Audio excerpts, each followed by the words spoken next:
This year, Sri Lanka will host the third Nyéléni Global Forum. Small-scale food producers, indigenous peoples, feminists, health workers, climate justice activists, social and solidarity economic defenders, and other grassroots activists will come from more than 80 countries to radically change the system.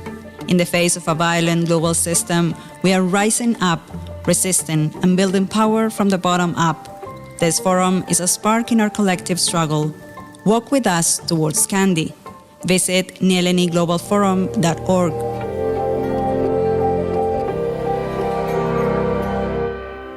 A million to one.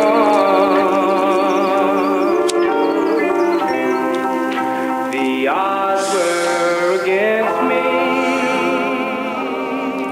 Hello everyone, welcome to Sri Lanka. We are live from Kandy at the third Nyéléni Global Forum, the biggest global event on agroecology, food sovereignty and climate justice. We are live from Kandy. You're listening to Nyéléni Radio. Systemic transformation is now or never. My name, Miguel Garcia. We're here with Rohan John Anthony. He's from Kerala, India, and part of the comms team here at the forum. He is here to share the headlines of the sessions that had taken place here at the third Nyéléni Global Forum. Hello, Rohan. Welcome to the program. Hi, Miguel. Nice to be here. So tell us, in the previous days that the event just started, what can you tell us about what has happened here? From the communications point of view, we've been doing a lot of work. The work is in the radio, in the artist gallery. There's a room downstairs where all of us are sitting there planning out each day, and we have a team taking photographs and a video memory of this entire moment. So there's a lot of work going on in the back end to make this happen, including all the staff that are here. So from our point of view, we're doing a daily bulletin which captures bits and pieces of each of these things. So the daily bulletin is a snapshot of each day, and it offers glimpses into what happened on that day, including all the important meetings that are going on, all the assemblies, all the different conversations that are going on, and also a bit of the fun stuff that's happening around us, including the radio room and what's happening here, the artist gallery, a little bit of the conversations that are happening, the marches, all these fun things that are happening, and the live mural that will be taking place from tomorrow until the end of the forum. So we'll be capturing a bit of all this, and we are printing out copies of each of these materials and leaving it near the auditorium. So there's a table there where you can just access it. You can scan it and you can access it on the web, or you can have hard copies there as well. Okay, so where can people find information about the third Nyéléni Global Forum within the website? Why don't you tell us a little bit about that? What can people find in the website?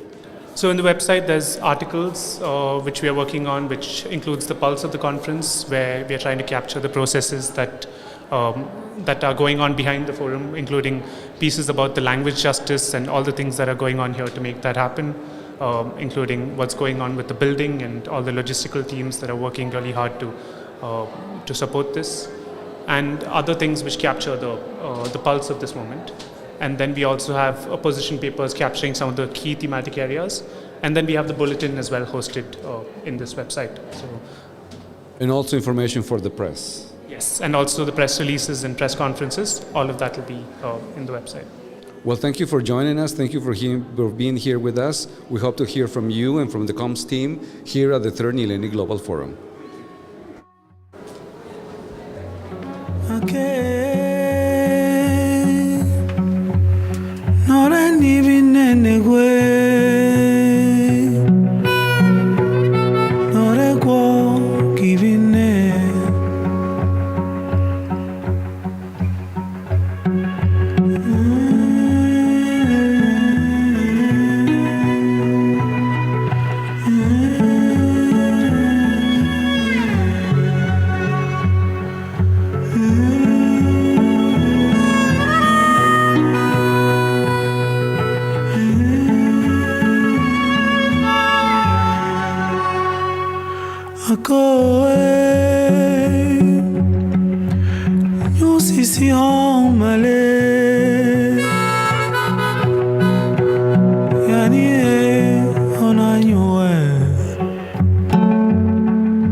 La crisis climática, alimentaria, política y económica no son casualidad. Son producto de un sistema capitalista que ya no da para más. El momento de cambiarlo todo es ahora. El tercer Foro Global Nyéléni 2025 está en marcha.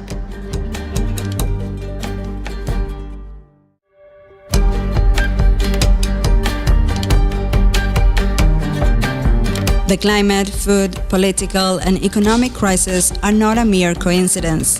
They are the result of a capitalist system that has reached its limits. The time to change everything is now. The 3rd Nyéléni Global Forum 2025 is underway.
land, water, seeds, health.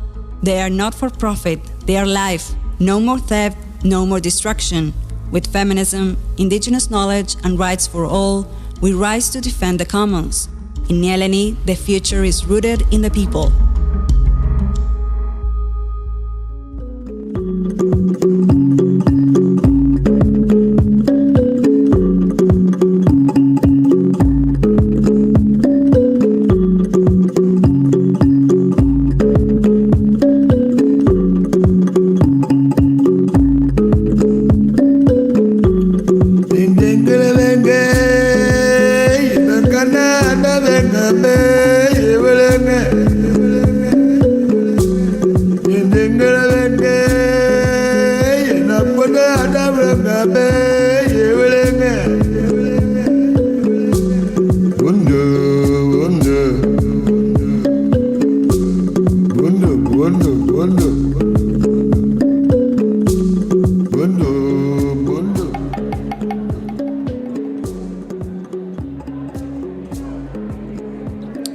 Good afternoon, everybody. We're here live from Sri Lanka in Nyéléni Radio Forum. We are thrilled to have with us here in the studio two members of the North American Marine Alliance, Melanie Brown and Feini Yeng. Melanie is an Alaska native who has been involved for many years in a local resistance campaign against a mining operation, the Pebble Mine. She will be telling us a little bit about this campaign and then what her expectations are here in Nyéléni, in the forum. Feini, yeah, please jump in also whenever you want to share any views. So Melanie, thank you for being here. Thanks for having me. Maybe you can begin by telling us a little bit about your role in this big, diverse campaign that, from my understanding, was very successful. It ended in 2020 with the project of the Pebble Mine being put on standby, right? It was a big convergence, very diverse. Not only did it involve fishing people, but it also involved other sectors of society. Yes. I'm sorry to tell you that the fight is not over. We've had a lot of victories. Donald Trump actually denied the dredge and fill permit because his sons enjoy going to Bristol Bay so much for sport activities. So the sport, fishing, and hunting sector is, but it's different than the kind of fishing that I do. And then in this campaign, it was unprecedented, bringing indigenous peoples, commercial fishers, and sport fishers together. But it was indicative of how big and how important it was to win this fight. Because Bristol Bay is the last great salmon run that exists in the world that is completely unenhanced by hatcheries or anything. It's a completely wild run. It's it's a miracle of nature that feeds so many people in so many ways, not just their bellies, not just their pocketbooks. It feeds their spirits and their souls. And many people like myself, their identities are salmon, basically, are central to their identities. And then there's so much knowledge that's transmitted from generation to generation by salmon people. And I truly believe that the salmon teach us how to live, too, because of the life cycle that they live and how they give the ultimate sacrifice in the end. Their bodies, they feed us, they feed the land. They come back to create the next generation, and they give it all. And so this was the beginning of maybe of a more regional international struggle also that began, right? I mean, I think from our discussions that we had earlier, the challenges and the threats to your home region don't only come also from this mine, but There's also the genetically modified salmon. There's aquaculture that is a threat. And I imagine also, in a way, you have the climate change that might have an impact. Maybe can you tell us a little bit about these other threats and how your movement is dealing with them? Sure. So I guess you could say that my advocacy work began with the Pebble campaign, but it's grown out from there because there's so many, like you said, there's so many threats to wild salmon that are coming at them from a bunch of different angles. And I fish in Bristol Bay. Bristol Bay is a thriving ecosystem. The fish that really the Pacific salmon that like to go to Bristol Bay are the sockeye salmon. And they've actually been doing really well because they swim close to the surface and feed on krill. But other Pacific salmon are not doing so well. And I know you didn't mention industrial trawling, but that is a huge issue because of the bycatch that's associated with trawl gear. And so Chinook salmon, the great big salmon, if you ever have a chance to taste wild Chinook salmon, it's also known as king salmon, it's going to blow your mind. In my opinion, it's the best fish that there is. But they've been bycaught in such great numbers that they're not returning to the Yukon and Kuskokwim rivers and all of the villages on the coast and upriver that rely on those runs to feed their hearts and souls and their bodies and bring their families together and their communities together to harvest the fish and process the fish together so that they can have food for the winter. They're no longer able to participate in those activities because of what's happening in the ocean. And climate actually ends up becoming an excuse for the industrial boats that are catching these salmon, even though they're targeting pollock. And that's a terrible thing. But going back to aquaculture, I'm sorry, I feel like I've been going off on different tangents, but there's so much to talk about when you talk about salmon. That's the thing. And so in 1990, the state of Alaska banned fish farming, net pen fin fish farming. But our governor currently is starting to try to promote finfish aquaculture and arguing that other places are benefiting and they're making money from it. Why can't our state do that? And he's forgetting about how this disrupts the lives of fishing families and small-scale fishermen who make their living from the sea and feed the world. And so when industrial aquaculture was established, it basically cut out the market for wild fish. It completely undercut the market for wild fish, and it became impossible for fishermen to support themselves solely from fishing. We all have to have our side jobs and our winter work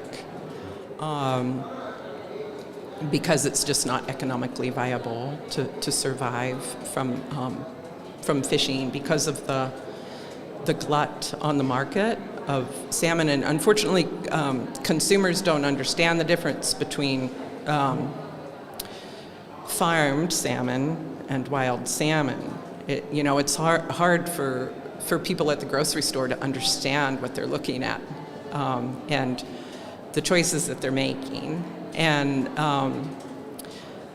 one thing that is a great advantage to farmed fish is that it's available year-round, whereas anything wild is available. And some people understand the distinction there and the importance of eating by the seasons. But if you're just somebody who's just trying to get food on the table and do it as quick as you can after you get home from work, it's really hard to know what you need to know about the poison that you're putting in your body when you choose farmed salmon.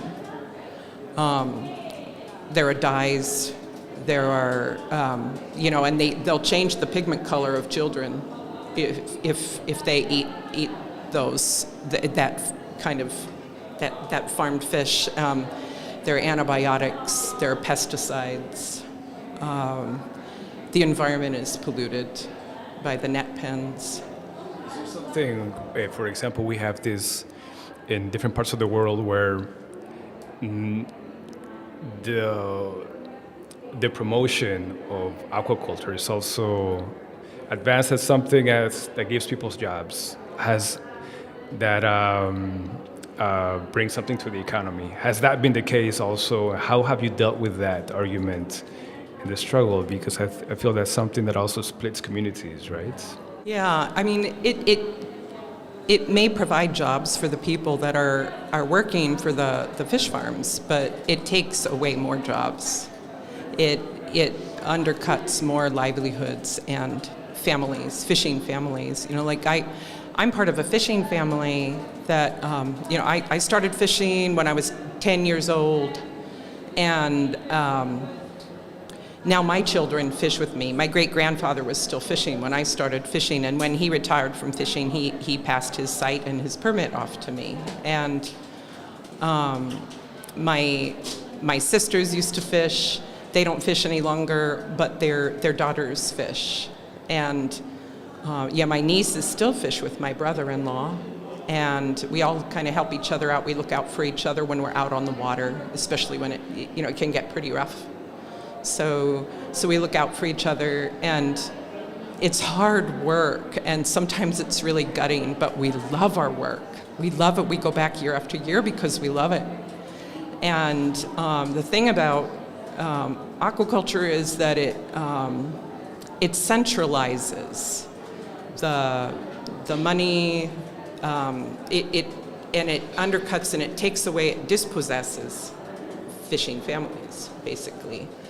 All the money just is driven by the corporation itself, instead of going out into more hands and going out into communities.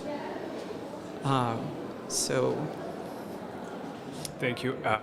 Feini, you wanted to add something? Yeah, I'll just quickly add, fin fish farming, it needs to happen on a large scale for it to be viable, on an industrial scale for it to be viable. And so it, by its nature, is a corporate controlled form of food production. So it changes the entire nature and form, especially in Alaska with salmon fishing. So many of those operations are owner-operated, family-operated. And with the fin fish farms, there's a lot of interest in using artificial intelligence to run those as well. And so that actually displaces human workers, right? When you're using AI to just automate the feeding, and then the technicians you're bringing in to run those tech programs are often not local workers. They're people who are coming from outside those communities. Yeah, and maybe just to bring this, I mean, your struggle and to this forum right here in Nyéléni, what have you found? Because I mean, in the World Fisher People Forum, you have a huge number of different cases, right? Different struggles around the world. But now you're here in this forum where you're also converging with trade unions, health workers. What is the objective, or what do you expect out of this forum then, or what do you bring to the table? I guess my greatest hope is that we'll find intersectionality in all that we care about. Ultimately, I mean, I think that's at the root. But to be more specific, food is fundamental. It has to be created somehow. The cool thing about salmon is that they grow themselves. They just need to be harvested. But people who have farms, there's the blood, sweat, and tears that goes into that, and there's such a distance and divide between the end and somehow I think like the end user, I guess you should say, and somehow that divide needs to be. There needs to be a bridge that's created so that people can lead dignified lives and be appreciated and acknowledged for what it is that we provide to the world that's so fundamental. People can't live without food. But nobody usually thinks about the food workers and the people that make it possible for them to eat. And one thing that I was really happy about with World Forum of Fisher People when we had our General Assembly, and that was kind of my introduction. That was where I really got my feet wet in the global environment. There's attention being paid to extractivism, whether it's oil or gas or mining, at sea or on land. And I do think that there's a lot of common ground that farmers and fishermen can find. I mean, just the work itself, there's so much commonality in terms of the blood, sweat, and tears that go into it. But I think, when it comes to ocean and land grabbing, that's something that we can really connect on. And then going back to aquaculture. Fish aren't meant to eat soybeans, but they're put into food. And so, industrial farms displace small family farms that are trying to create food in a good way that isn't laden with chemicals. But industrial soybean farms basically poison the land and take it away from small scale farmers. And that's something that I think we could really connect on in a meaningful way and create more power together. Yeah, thank you. Feini, you want to say something? I'll just add that in particular, I think the feed issue that Melanie just talked about is a really important bridge, because the feed that is used for the farmed fish, it either incorporates these industrially produced crops like corn and soy, which connects land and sea struggles. It also uses forage fish off of the west coast of Africa and other places in the global south that people rely on for nutrition and livelihoods. And so it's also effectively taking protein from the global south and using it to produce farmed protein for the global north as well. So there's multiple connections that you can make through the issue of feed for aquaculture. Yeah, that's so that brings it all together. I think it brings all the different sectors: food workers, farmers, fisher people. Right? There's so much more to talk about, but unfortunately, we are caught by time. But we just, for those listening, we plan to do a second interview where we go deeper into aquaculture. Hopefully in the coming days. Melanie, would you be able to play a little song for us? I'd love to. Yeah. Thank you. We'll be thrilled to hear it. Okay, this is a song, it's called Salmon Song, and I wrote this with my partner. We have a little duo that we call Sunny Porch. And hope you like this song.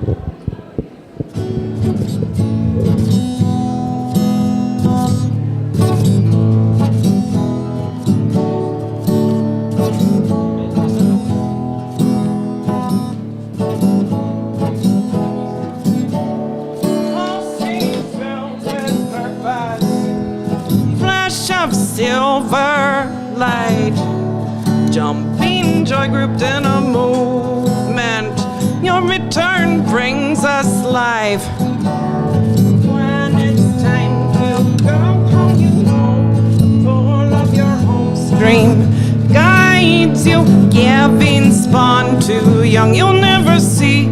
Your body feeds the world around you. Pulsing, filled with purpose, flash of silver light, jumping joy grouped in a movement. Your return brings us life. Your return brings us life. Your return brings us life.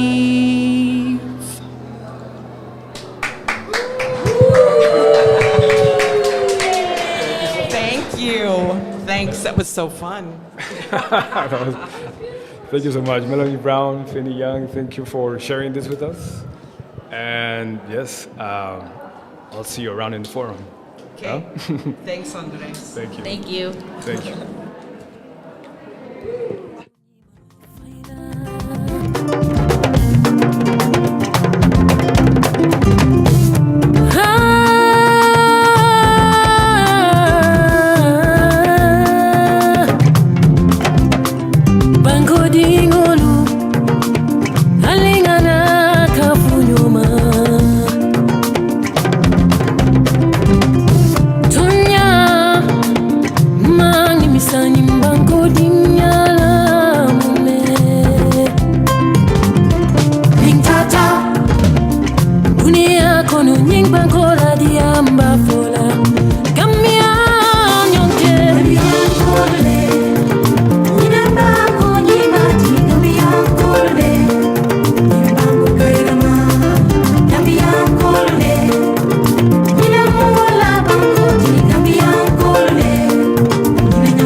Land, water, seeds, health. They are not for profit, they are life. No more theft, no more destruction. With feminism, indigenous knowledge, and rights for all, we rise to defend the commons. In Nyéléni, the future is rooted in the people. Welcome back, and you're listening to Nyéléni Radio here at the third Nyéléni Global Forum. Right now we have two new guests. We have Indrachapa Ruberu. She's from Sri Lanka. She's a pharmacist. She's a right to health activist involved in pharmaceutical research and global health governance. She's also a part of the People's Health Movement, and some of you know her better for being a co-editor of the PHM Sri Lanka quarterly newsletter. Hello, Chapa, how are you? Very happy to be here. Thank you. Thank you for joining us. Also, we have Juliette Matijsen, the Netherlands. She's a medical doctor involved in public and planetary health. She's also a right to health and climate activist. She's one of PHM Europe regional coordinators. Hello, Juliette, how are you? Hi, I'm doing great. I'm super inspired and happy to be here. Now that we're here, I would like to ask you about the youth participation as an activist in events like this. What is your perspective, and what do you think about your youth participation in assemblies and congresses like this? Yes, in Sri Lanka, actually, I've been working with youth groups as a volunteer for a long time. So with my experience, I think in Sri Lankan context, the youth are very much they are exploring the opportunities to make some meaningful contribution to this development in the society.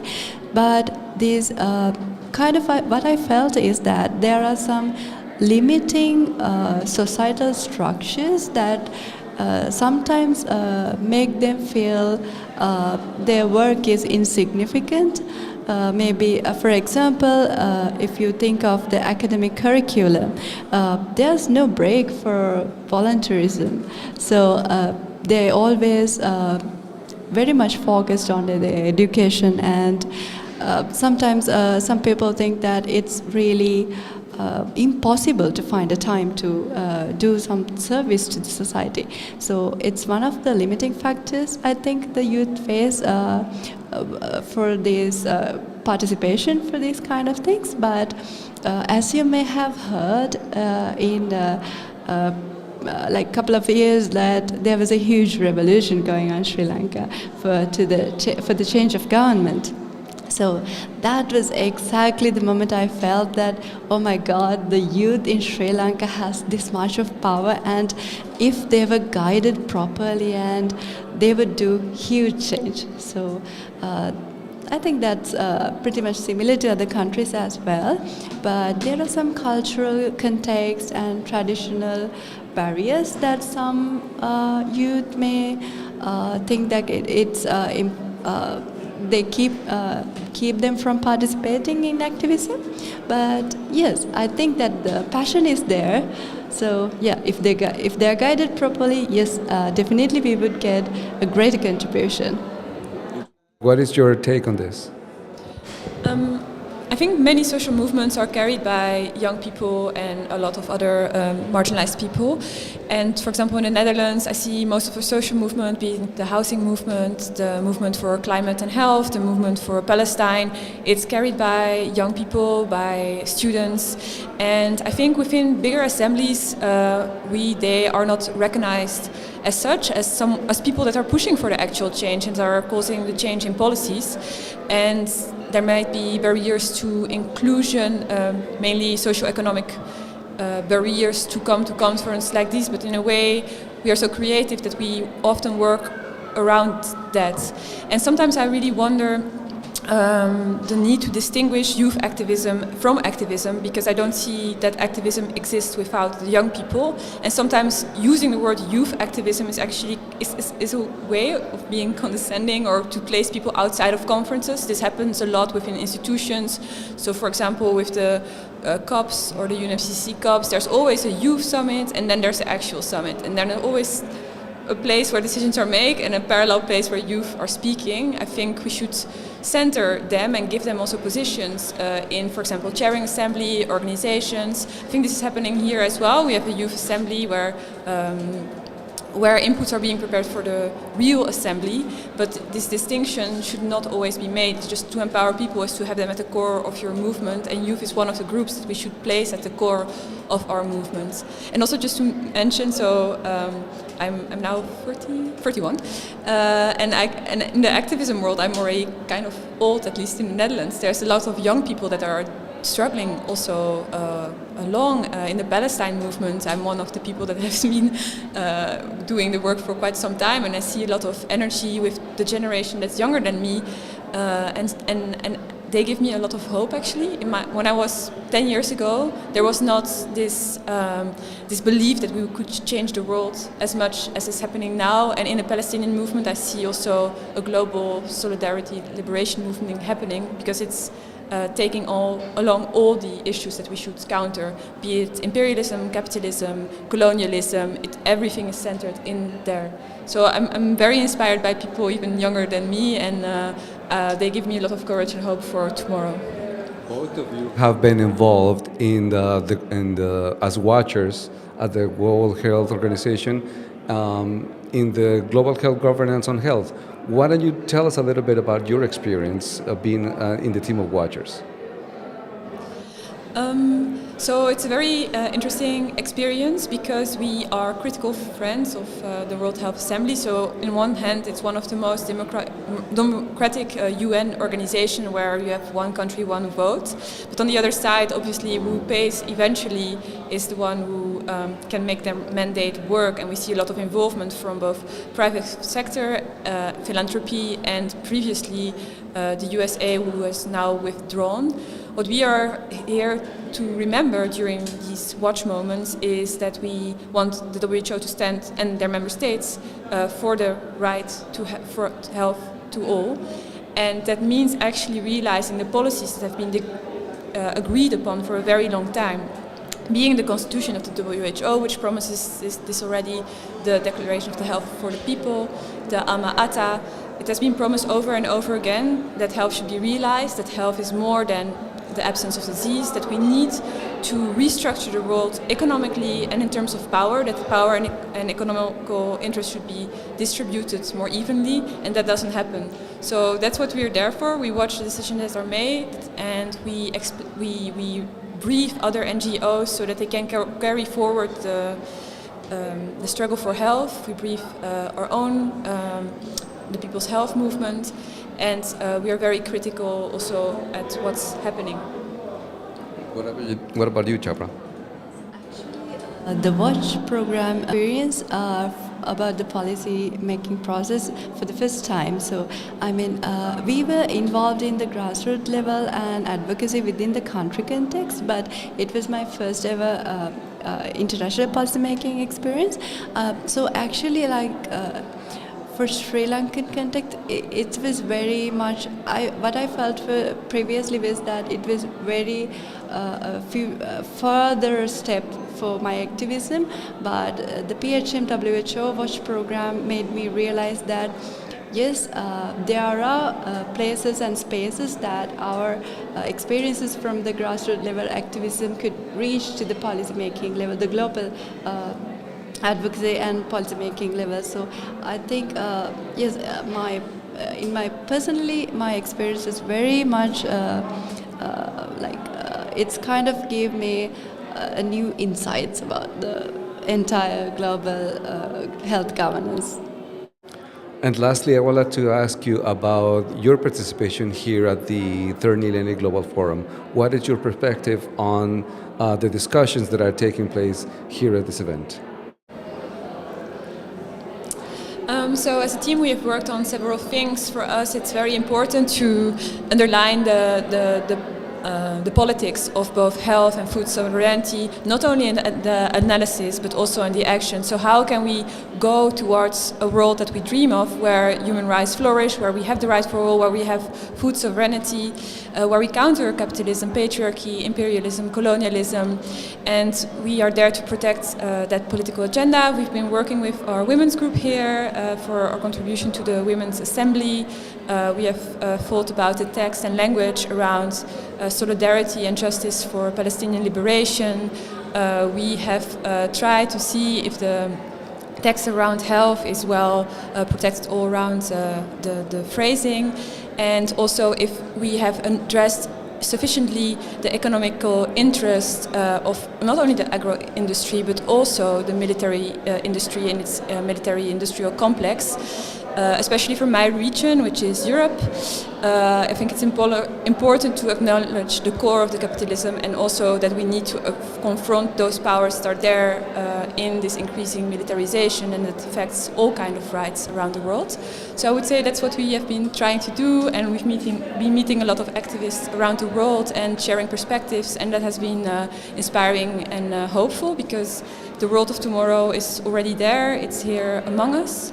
And that's something that you sometimes need to remind yourself to keep on going, and that's what I try to protect within me as well.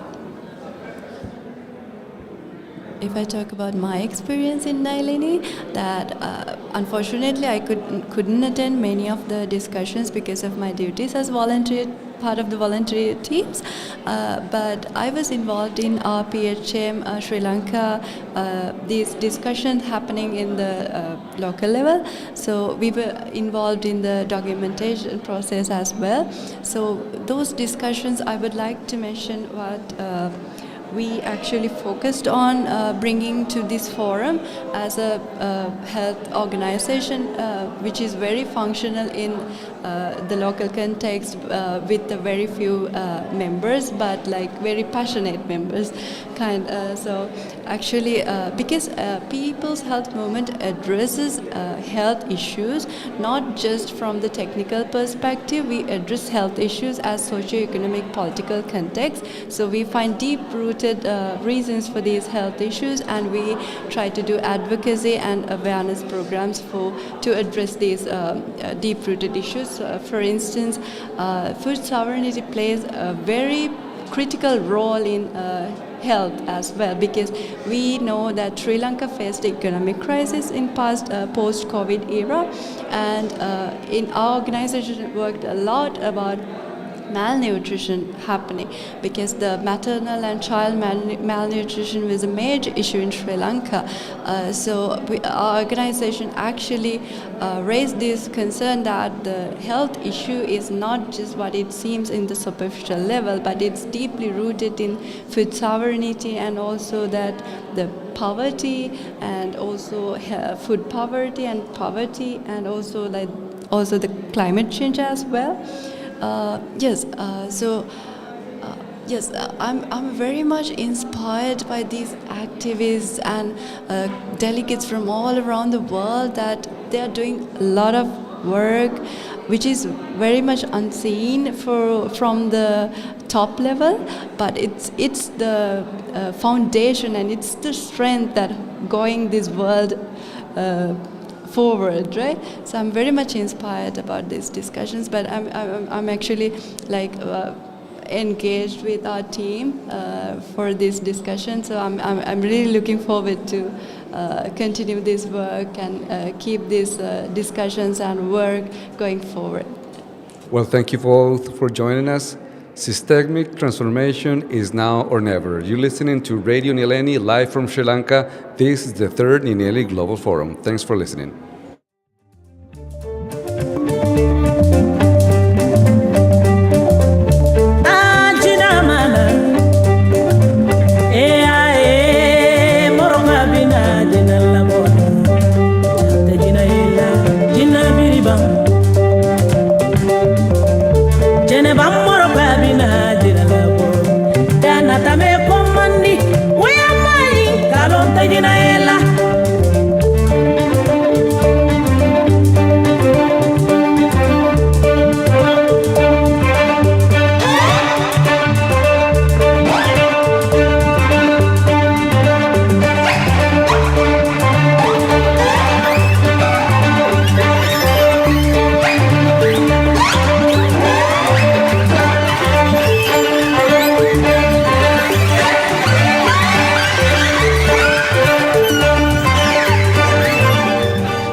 En la marea que crece rumbo al tercer foro global Nyéléni.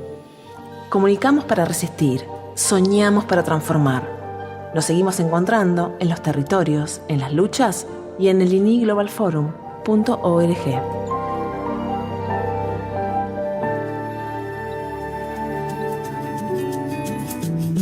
Hodona neni furunyonde kelela hodona ay banki bolola ne kana ay banki bolola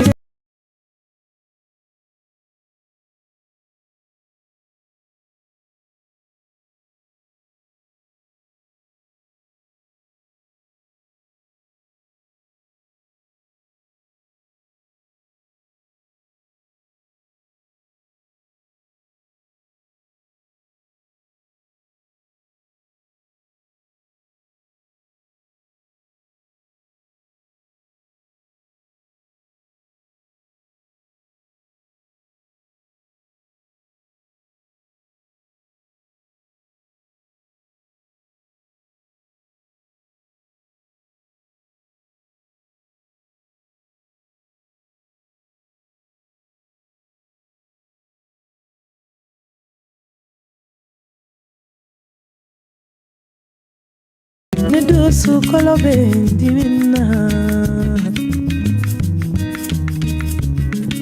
Punedum benjarabi